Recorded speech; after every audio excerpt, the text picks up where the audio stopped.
দেখো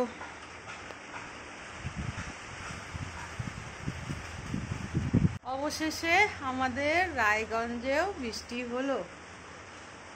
টিপ টিপ করে হোক আর জোরে জোরে হোক, হচ্ছে তো। বাপরে, গরমে একদম গোটা বাড়িঘর মানে দম বন্ধ হয়ে যাচ্ছিল, কিন্তু এখন এই যে হাওয়া দিচ্ছে এত সুন্দর, আর আমি দেখো বৃষ্টির মধ্যে দাঁড়িয়ে আছি এই যে খোলা আকাশের নিচে। মানে অতটাও জোরে হচ্ছে না, কিন্তু হচ্ছে। আর মাটির গন্ধটা এত সুন্দর বেরিয়েছে, মানে কি বলবো। আমার বৃষ্টির এই যে বৃষ্টি পড়ার পরে যে মাটির গন্ধটা হয় সেটা কিন্তু আমার খুব ভাল লাগে। আর এই যে দেখো গাছপালাগুলো একটু প্রাণ ফিরে পাবে, একদম কেমন হয়ে যাচ্ছে শুকিয়ে শুকিয়ে। তো খুব মজা, খুব আনন্দ পাচ্ছি আর কি। বৃষ্টিটা হচ্ছে অবশেষে। মেঘ ডাকছে প্রচুর, অনেকক্ষণ থেকে মেঘ ডাকছে, কিন্তু বৃষ্টি হচ্ছিল না। তো এই মাত্র বৃষ্টি শুরু হলো, এখন আমি খুব আনন্দ পাচ্ছি। আমি একটু ভিজবো, স্নান করব, তারপরে উপরে যাব। আর এই যে বকগুলো উপর থেকে আকাশ দিয়ে যাচ্ছে, এই যে দেখো পাখি, কাক, বক সব উড়ে উড়ে যাচ্ছে, সবাই আনন্দ পাচ্ছে।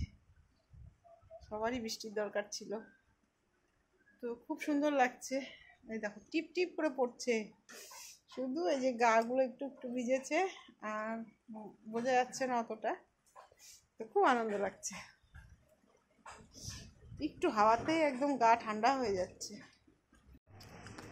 ওই যে দেখো সব বকগুলো উড়ে উড়ে যাচ্ছে, আর এই যে দেখো একটু একটু বৃষ্টি পড়েছে আর একটু একটু ভিজেছে, একদম খুব সুন্দর। আর এই যে মাটির মধ্যে বৃষ্টিটা পড়েছে, এর গন্ধ যে কি সুন্দর বেরোচ্ছে, কি বলবো।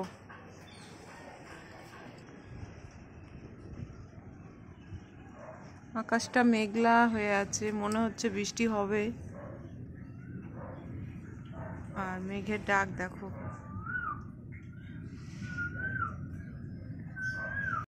Hello friends, welcome back to my channel. তোমরা সবাই কেমন আছো? আশা করছি ভালো আছো, সুস্থ আছো। আমিও ভালো আছি।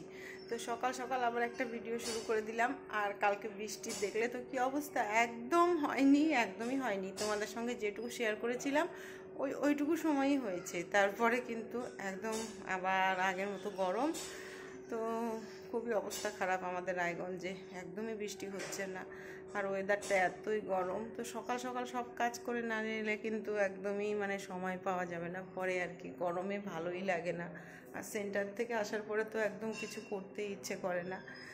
তো সকালবেলা উঠে পড়েছি, আর সব কাজ মোটামুটি কমপ্লিট।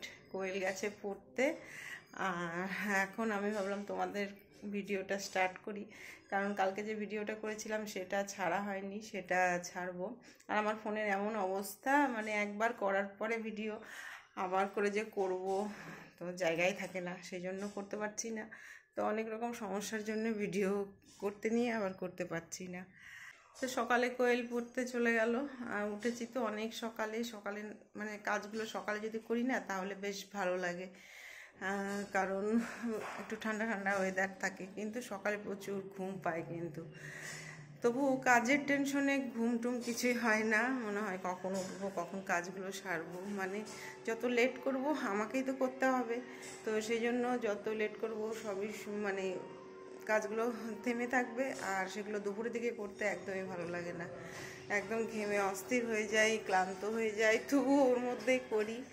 তো আমার মোটামুটি সকালের কাজ কমপ্লিট, আর দুপুরের কাজ এখনই করব না। তো ওই ঘর থেকে আবার চলে আসলাম, মানে পাশের বাড়িতে কুলপি মালাই বানায়। তো ওরা না মাইক টাইক সকালবেলা ঠিক করে, আর মাইকে সকালবেলা ঘুম থেকে উঠেই অনেক রকমের গান হয়। তো সেই গানগুলো তো তোমাদের সঙ্গে মানে তোমাদের সামনে যদি গানগুলোর সাথে ভিডিও করি তাহলে তো আবার কপিরাইট চলে আসবে। তো সেই জন্য সেটাও করতে পারছি না, মানে কি বলবো, ভিডিও করতে পারছিলাম না। তো কথাগুলো তো বলতেই হবে তোমাদের। তো কালকের দিনটা মোটামুটি ভালোই কাটলো, আর আজকে দেখি সকাল থেকে শুরু করে দিয়েছি। তো এখন এই যে যাব ঠাকুর ঘরে গিয়ে তারপরে ওখান থেকে সকালের আর কি রান্নাঘরে ঢুকে যাব।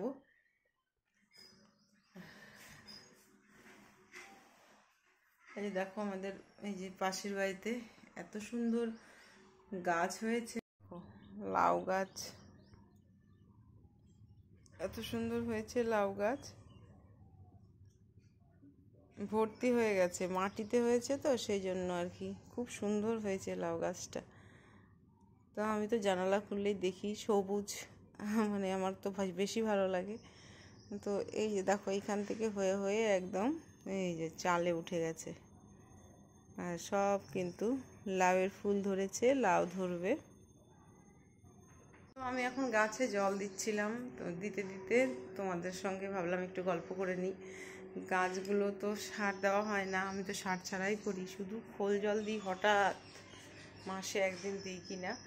তো সেগুলো গাছগুলোর কি অবস্থা, এই যে দেখো গাছগুলো, এগুলো তো আমার যে টমেটো গাছগুলো বুনেছি একদম ছোট ছোট টবে। আর ওই যে লাস্টে আছে পুঁই শাক।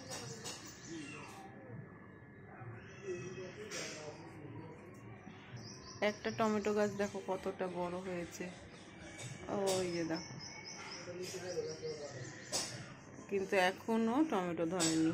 আর সব থেকে ছোট টবটার মধ্যে এই যে আইসক্রিমের বক্সটার মধ্যে হয়েছে, আর এইটাই এতটা বড় হয়েছে গাছটা। সকালের খাবার রেডি হয়ে গেছে, দেখো এই যে পান্তা ভাত মেখে নিয়েছি, বাসি ডাল আর বাসি ভাত, আর তার সঙ্গে পেঁয়াজ।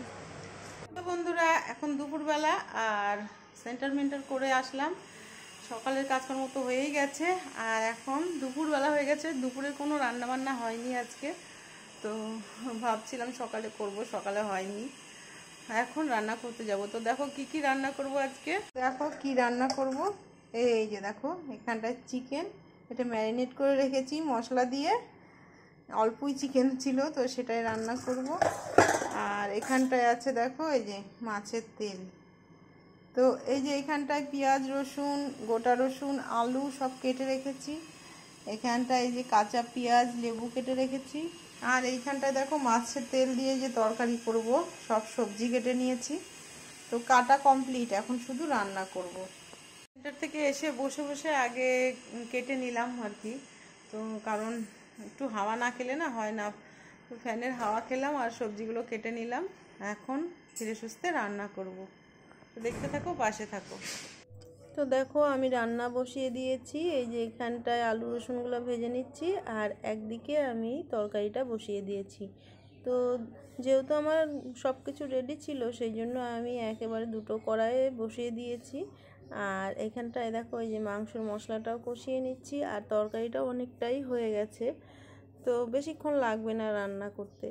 যদি সব কিছু রেডি থাকে না তাহলে ঝটপট হয়ে যায়। আর এই সব জিনিস কিন্তু একটু গরম গরমই খেতে ভালো লাগে, সেই জন্য আরও আমি সকালের দিকে রান্না করিনি। তো দেখো মাংসের মশলা কষানো হয়ে গেছে, এখন মাংসগুলো দিয়ে দিলাম। আর আলু আর রসুন তো আগেই ভেজে নিয়েছি, তো একদম শর্টকাটে আজকে রান্নাটা করছি আর কি। আর ছোট্ট কড়াইটা নিয়ে নিয়েছি, তো একটু অসুবিধাই হচ্ছে এইভাবে করে করতে। তো যাই হোক, রান্না বান্না কমপ্লিট, তো আজকের মতো এটুকুই।